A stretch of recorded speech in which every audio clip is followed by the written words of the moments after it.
The question I've been asked a lot lately is, why am I selling the Singing Bowl Museum collection? It was a long labor for me to put this amazing collection of singing bowls together, to develop the whole history of the antique singing bowls. And my intention was really to found a real museum. I even had a location a few years ago and was really building out a real museum to maintain this collection, hopefully for the long term.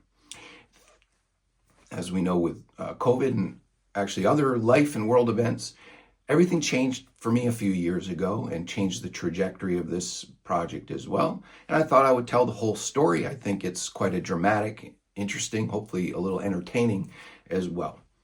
So it starts when I was 45, 9 years ago, and met the love of my life, Bianca, and got married very late in life. She's much younger than me, and I was very lucky to finally have the chance to have a family. So we had our oldest daughter when I was 47, and our second daughter when I was 49, and started this wonderful, wonderful family. When we got married, Bianca decided she didn't want to raise a family in San Francisco. So we ended up, we wanted to move to the town where I went to grad school, which is Arcata, California, up in the Humboldt Redwoods. And so we relocated up there, but we really couldn't afford to live in Arcata. It was just too expensive, the housing there. So we ended up in a small town called Weaverville, which is in the mountains just east of Arcata. We had our first daughter and moved right into our first house there. I found a wonderful location in town, which was an old bank building. At that time, I was still running Himalayan Bowls, and I moved all of the bowls in there and looked for ways to expand my business to provide for my new family. So my other work, I have a private practice helping special needs infants.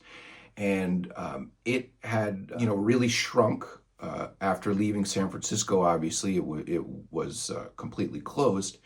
But in our new location, I found it was a much smaller population with much lower income. And I actually ended up giving my work for free because I still wanted to help these babies who really, really are severely handicapped. And so I worked with really difficult neurological cases, cerebral palsy, brain injuries from birth and so on, genetic disorders. So I didn't want to stop helping these babies because they really need the help and the work is very effective. So I kept offering the work just for free and looked for ways to expand my internet business with the singing bowls into new product lines. And so I launched a new brand, which was parallel, I thought, to Himalayan Bowls that you may have never heard of, called Trinity Cymbals. And Trinity Cymbals, they're cymbals for drummers. You may not know I started life as a drummer when I was still a kid.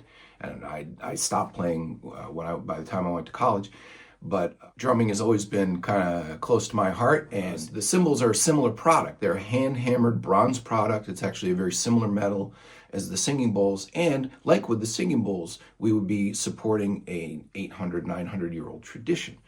So it seemed like a very good match that I could do what I did with the singing bowls of really be one of the very first people recording individual cymbals for the internet. I mean, this is already, 20 years after Himalayan Bowls, so there were already people recording cymbals for the internet, but there still aren't many, believe it or not. There's only a couple, and I thought that would be a good approach to the market with this new brand, and to reach out to drummers. So I'm there in my new location with the museum, with Himalayan Bowls, with Trinity Cymbals, and people started coming into the store looking for guitar strings and drumsticks, thinking it was a music store because they could see the cymbals. And so I thought, why not? I actually had a lot of space and expanded it so it was also the local music store. And the other local music store had closed a few years ago, and so I was potentially filling a niche. Plus, was in a unique geographical location where I had no competitors for the big music brands. So if you try to open a music store today in almost any city, you'd find it's very difficult because they won't give you an account to sell something like Fender guitars or Roland amplifiers or any of the big brands, because there's geographically a competitor nearby, and so they'll say, sorry, there's already a Guitar Center down the street. Well, I was in the lucky spot where there was no competitor within a couple 100 miles, because we were in this small town in the middle of nowhere in the mountains of Northern California. So I actually could get accounts with some of the really good brands like Roland and Boss. I couldn't get Fender simply because I didn't have the, I don't know what it is even, I think $500,000 or $1 million buy-in. You have to buy so many guitars to get started with some of these brands. So I couldn't get Fender or PRS or Gibson or any of those, but I did get G&L, which was the last company that Leo Fender started. So anyway, I started the music store, had Roland pianos and a nice wall of guitars, Ludwig drums, and of course my cymbals, as well as Zildjian cymbals and a lot of other products. We built out a real nice local music store. And I started selling music products online. Everything was going well. We had our second daughter. Our kids were just brilliant. They were musical to begin with, and our oldest daughter was starting to dance almost from birth. And we're both clearly highly intelligent. And so everything was going very well. We're healthy and happy. And then, of course, COVID came. So the lockdowns in California were pretty severe, and already in our town, businesses were closing. So I had to close for COVID, but I never reopened, and a lot of the businesses in our town actually never reopened. So I ended up handing Trinity Cymbals over to one of our early adopters. One of the first drummers who started playing on the cymbals was a former Marine, really wanted to have his own brand, was experienced in business himself. He and his wife took over right away, and I basically gave it to them. I mean, they paid me for the value of the inventory, and that was it. And they ran with it and went on and did some pretty amazing things already in the first few years with Trinity Cymbals. And I'm really proud to see that Bernard Purdy is a very famous drummer, is playing Trinity Cymbals now. And I mean, you've heard him on all kinds of rock records like Steely Dan and everywhere else. He invented the Purdy Shuffle. He's a really, really famous and one of the greatest ever drummers. And I couldn't be more delighted that one of my heroes like that is actually playing on the cymbals that I created. So that was, kind of payoff enough, was just seeing that the Purdy Shuffle would be done on Trinity Cymbals. So after letting go of Trinity Cymbals, though, the music store, I basically had to just liquidate that. It wasn't something that I could really continue with or let somebody take over. I actually did try to get some local people to take it over, and that didn't work out. I ended up just kind of liquidating all of the products at my dealer cost and just kind of getting out of it. But I had the idea at that time to also let somebody take over Himalayan Bowls, because I had a big location, I had a few employees, and now I was back to doing it myself in my garage, and it just proved much too difficult. I was getting older, I was already 50 then, and just got much, much too difficult for me to run it on my own. And with the way things were with COVID, I didn't know how we would expand again, if I even wanted to take on finding a new location and getting new employees. It was very difficult for me to find employees in that small town anyway, and it was really hard to get. I ended up with this big location because it was the only place available in town. So there were a lot of open questions, and I was feeling like it was especially too much labor. And this is when I actually was starting to have health problems. And so the labor really started to get too much, and I decided to find someone to take over Himalayan Bowls, and that's when I passed it over to Patrick.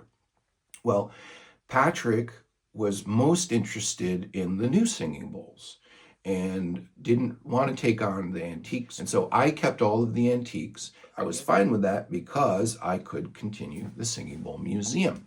And so The next thing that happened were the forest fires.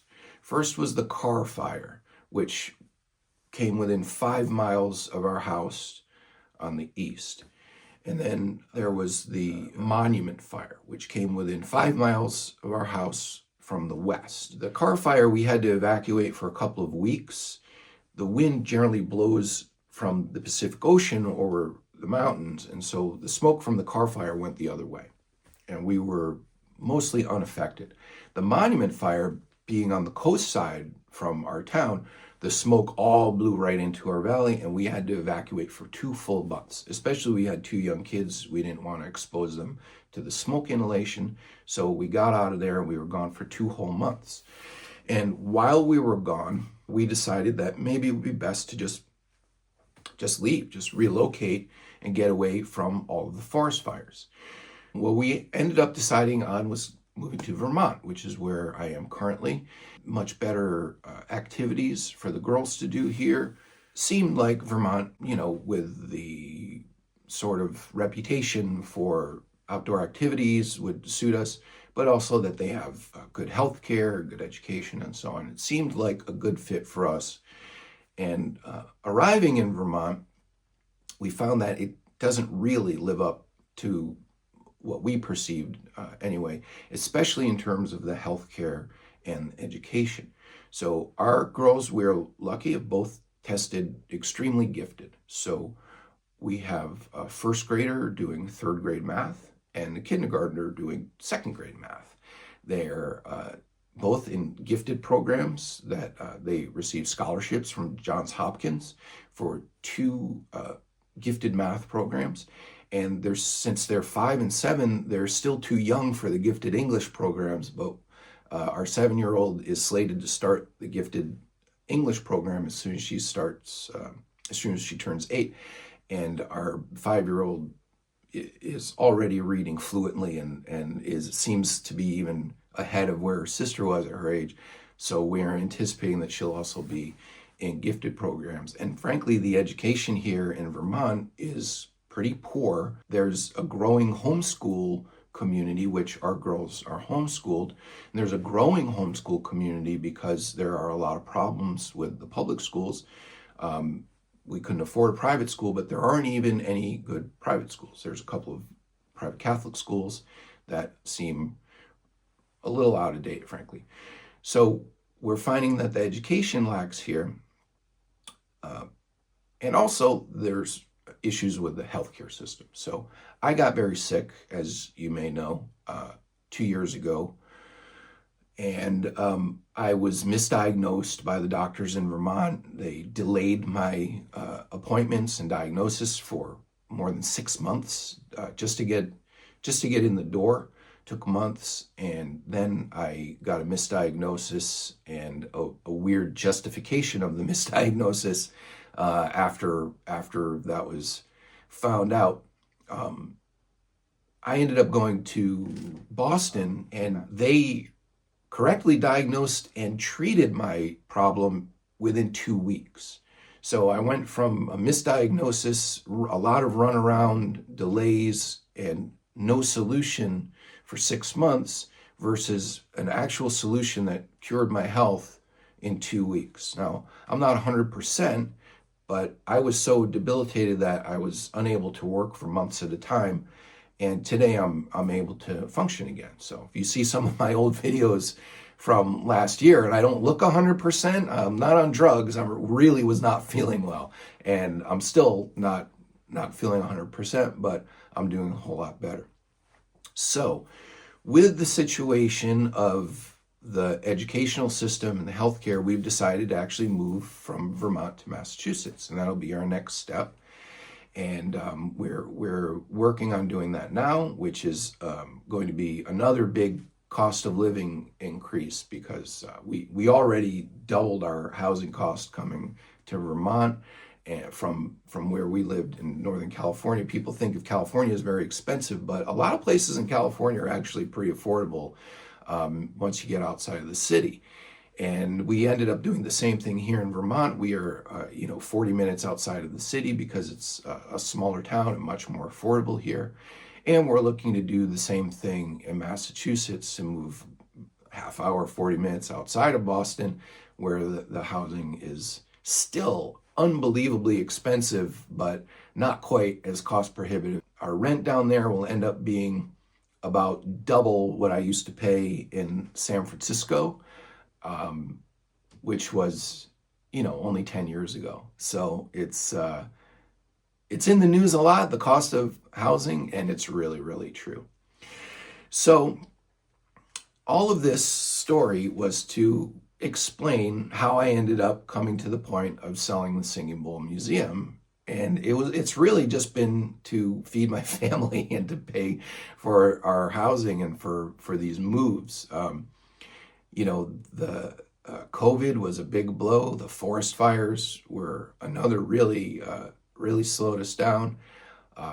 My health being poor for the better part of 2 years has really been rough, and having to relocate multiple times is very costly for the moving expense and for securing a new place to live. So, and like in this case, we may have to pay for 2 houses for a few months while we transition. So all in all, it's been a really challenging time, but through this, I'm incredibly happy.